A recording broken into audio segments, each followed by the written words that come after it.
sa isa't isa kasi gusto ko na bawat papanoorin nyo ang Yan ang Morning, eh may matututunan kayo sa akin at ako rin sa inyo.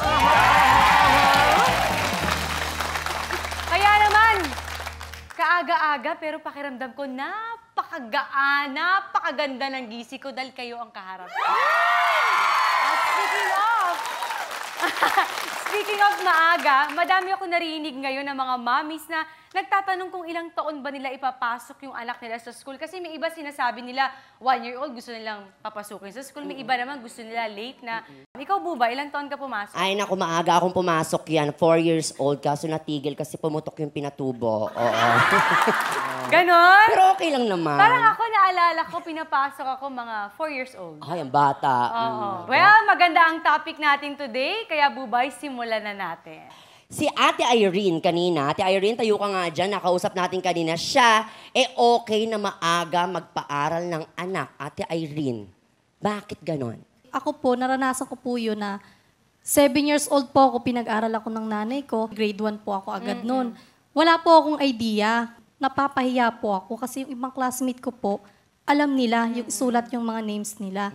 So sa anak ko po, gusto ko po, may alam na po silang isulat. Pero Mami Irene, ilan ba ang anak mo? 2 po, ma'am. So ilang taon mo pinasok yung dalawang anak mo Yung na yun? panganay ko, 4 years old po. Tapos Okay. yung bunso ko po, 3 years old. Nag-aaral na po siya. So 3 years old, Opo. pabor para sa'yo na ipasok na mas maaga Opo, siya? kasi po, ma'am, nasa parents din po yun. Na kung hindi man po nila pag-aralin ng maaga, mas maganda po na i-guide po nila sa bahay muna. Tama, Di tama. po ba? Well, tanungin natin ang mga nandito sa studio. Okay ba yan o wag yan?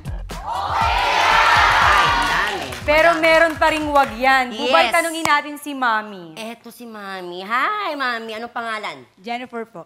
Jennifer, napansin ko po, ilan kayo sa mga naglalagay ng wag yan? Bakit po wag yan? Para sa akin, yung anak ko kasi, kailangan talagang 6 years old po talagang mag-aral. Kasi pag bata po yan pinag-aral, parang hindi mo pinag-kait mo po sa kanya yung pagiging magpaglaro po sa bata. May stress po yun, ma'am, pag 6 pinag-aral years ng old? maaga. Hindi ba masyadong late ba yung 6 years old? Parang... Ay, habang nasa bahay naman po, para may bonding na kayo ng mag-ina, natuturuan mo na rin po yun siya, ma'am.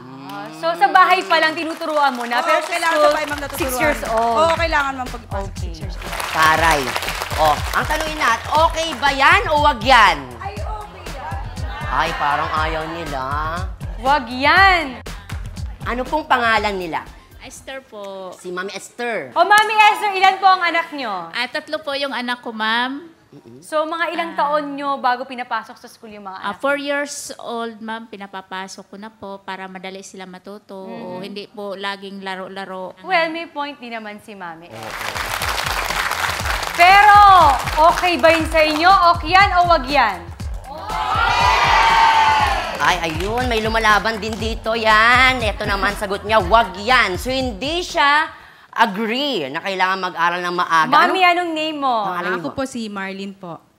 Ilang taon na po? Ilan na po ang anak niyo? Ano ba talaga, Ate Marlene? 6 po. Mga ilang taon nyo pinapasok yung 6 na anak? Mas gusto ko po kasi na 6 years old kasi para hindi sila magsawa sa haba ng panahon na mag-aaral sila. Lalo na ngayon may K-12 po tayo na baka magsawa na sila pagdating ng grade school nila. Ayun.